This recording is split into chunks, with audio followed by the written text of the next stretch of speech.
உள்நாட்டு முதலீடா இல்ல வெளிநாட்டுல முதலீடா? ஒட்டுமொத்த தமிழ்நாட்டுக்கும் முதலீடா இல்ல உங்க குடும்பத்தோட முதலீடு வெளிநாட்டுக்கு போகுதா?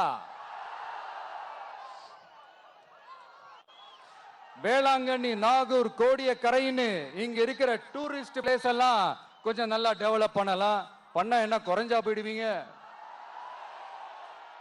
வேதாரண்யம் பகுதியில் உப்பு ஏற்றுமதி செய்யறதுக்கு வசதியை செஞ்சு கொடுக்கலாம். செஞ்சாங்களா? நாகூர் ஆண்டவர் அரசு மருத்துவமனையில பிரசவம் பார்க்கிற டாக்டரே இல்லையா? நாகப்பட்டினம் புது பஸ் ஸ்டாண்டையாவது சுத்தமா சுகாதாரமா வச்சுக்கிறாங்களா? நாகப்பட்டினம் ரயில்வே ஸ்டேஷன் வேலைகளை சீக்கிரமா முடிச்சு வைக்கலாம், அதையாவது செஞ்சாங்களா? இங்க ஏற்கனவே இருந்த ஸ்டீல் ரோலிங் மில்லையும் ரயில் பெட்டி தயாரிக்கிற தொழிற்சாலை மூடிட்டாங்க. அத மறுபடியும் திறந்தா நிறைய பேருக்கு வேலை வாய்ப்புகள் கிடைக்கும். ஏன் அதை பத்தி யோசிக்கல? மேலக்கோட்டை வாசல் NH மேம்பாலம் கட்டி 50 வருஷம் ஆச்சு. அது சரியா மேம்படுத்தலாம், அதை செஞ்சாங்களா?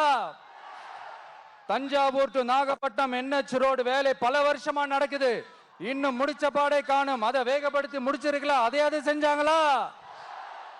ரொம்ப முக்கியமா நெல்லு மூட்டையெல்லாம் மழை காலத்துல வெள்ளத்துல நனைஞ்சு நம்ம விவசாயிங்க எவ்வளவு வேதனைப்படுறாங்க. அதுக்கு சரியான ஒரு குடவுன் கட்டி தரலாம், அதையாவது கட்டி தந்தாங்களா? எலெக்ஷனுக்கு முன்னாடி திமுக காரங்க வந்து செய்வோம் செய்வோம் செய்வோம் செய்வோம்னு சொன்னாங்களே, செஞ்சாங்களா? இதெல்லாம் எதுவுமே செய்யாம எல்லாத்தையும் செஞ்ச மாதிரியே அதையும் பெரியமையா வேற சொல்லுவாங்க இவங்க. நான்